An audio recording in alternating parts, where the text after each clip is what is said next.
जोहार साथियों, मैं मुकेश बिरुआ।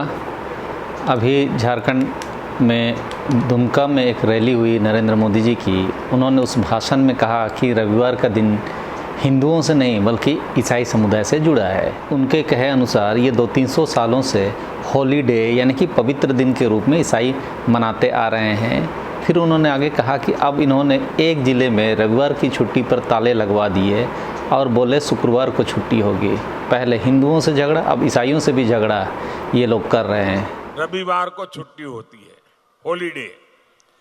क्योंकि जब अंग्रेज यहाँ राज करते थे तो ईसाई समाज हॉलीडे मनाता है, पवित्र दिवस। तो तब से रविवार परंपरा शुरू हुई। अब रविवार को हिंदुओं से जुड़ा हुआ नहीं है, ईसाई समाज से जुड़ा हुआ है।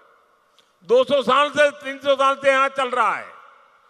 अब उन्होंने एक जिले में रविवार की छुट्टी पर ताले लगवा दिए, बोले शुक्रवार को छुट्टी होगी। अब ईसाइयों से भी झगड़ा, पहले हिंदुओं से झगड़ा, अब ईसाइयों से झगड़ा। नरेंद्र मोदी यहाँ मुसलमानों को टारगेट करते हुए कह रहे हैं कि उनकी वजह से आज शुक्रवार को नमाज के कारण छुट्टी होने लगी है, जबकि पहले ईसाइयों के कारण छुट्टी होती थी। मतलब एक तीर से मुसलमान और ईसाइयों को इन्होंने टारगेट किया और अपनी बात बोल दिए। लेकिन जागरूक नागरिक होने के हिसाब से हमें भी समझना होगा कि क्या सही में भारत में रविवार की छुट्टी ईसाइयों के कारण शुरू हुई है या कोई और भी कारण है। रविवार की छुट्टी के बारे में जानकारी हासिल किए तो पता चला कि ईसाइयों के लिए यह हॉलीडे रहा है। होली माने पवित्र दिन, यानी उस दिन पूजा पाठ के लिए ये लोग रखते रहे हैं। इसमें कोई दो राय नहीं, ये बात सही है। लेकिन बाकी के लिए वह दिन पूजा पाठ का दिन नहीं है और न था। तो यह दिन भारत में कैसा छुट्टी के रूप में मनाया जाने लगा।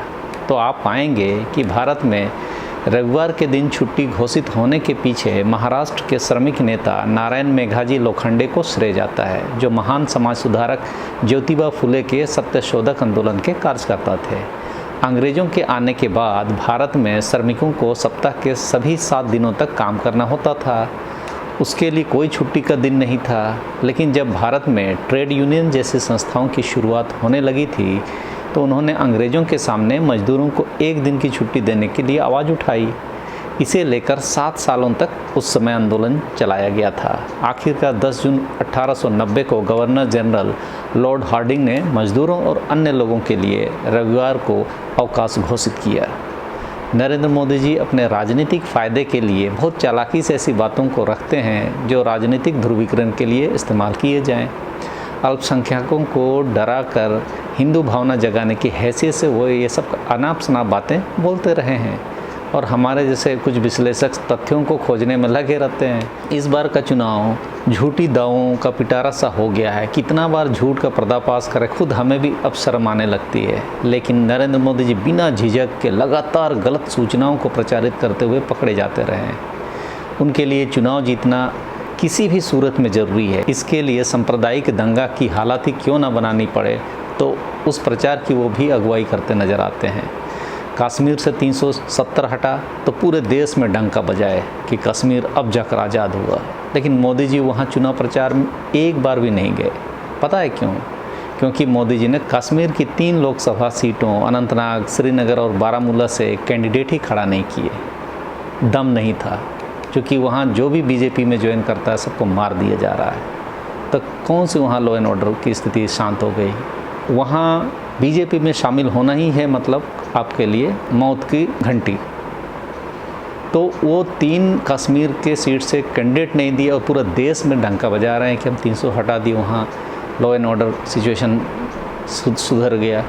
चलिए, कश्मीर तो नहीं गए चुनाव प्रचार में, 2 और जगह भी चुनाव प्रचार में नहीं गए मोदी जी, और उसमें से एक जगह तो मणिपुर है और दूसरा लद्दाख। सोच कर देखिए कि क्यों नहीं गए। और झारखंड वो बार बार आ रहे हैं। यहाँ आकर ये शांत प्रिय आदिवासियों को कभी रविवार के नाम पर तो कभी मुसलमानों के नाम पर, कभी आरक्षण के नाम पर, कभी संविधान के नाम पर उल्टा जो खुद वो कर रहे हैं, लेकिन वो इंडिया गठबंधन पे आरोप मढ़ के आदिवासियों को डरा कर वोट लेना चाहते हैं और विकास के नाम पर गोड्डा में जैसे एसपीटी एक्ट को संशोधित किया बिना ही वो अपने दोस्त को ज़मीन कोयला से बिजली बनाने के लिए दिए, वैसा ही सीएनटी एक्ट में संशोधन के बिना ही आदिवासियों की ज़मीन भी सड़क चौड़ीकरण के नाम पर हो या नगर पालिका विस्तारीकरण हो या खनन आदि के लिए भी खनन लीज देकर मोदी जी लेने वाले हैं। मैंने इस वीडियो में देखिए आपको बताया ही था कि जून के अंत में बहुत सारे खनिजों का बोली लगने वाली, यानी कि ऑक्शन, ध्यान से सुन लीजिएगा।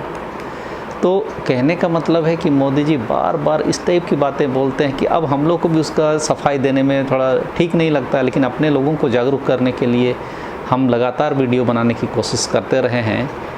इसलिए कोशिश करते रहे हैं या कर रहे हैं कि कम से कम लड़ाई हमेशा जीतने के लिए नहीं लड़ा जाता है, कम से कम बाद में ये तो पता चले कि कोई कम से कम तथ्यों को खोज के आपके सामने ला तो रहा था। तो चलिए अब अगली वीडियो में फिर मिलते हैं। लाइक, शेयर और सब्सक्राइब ज़रूर कर लें। सबों को जोहार।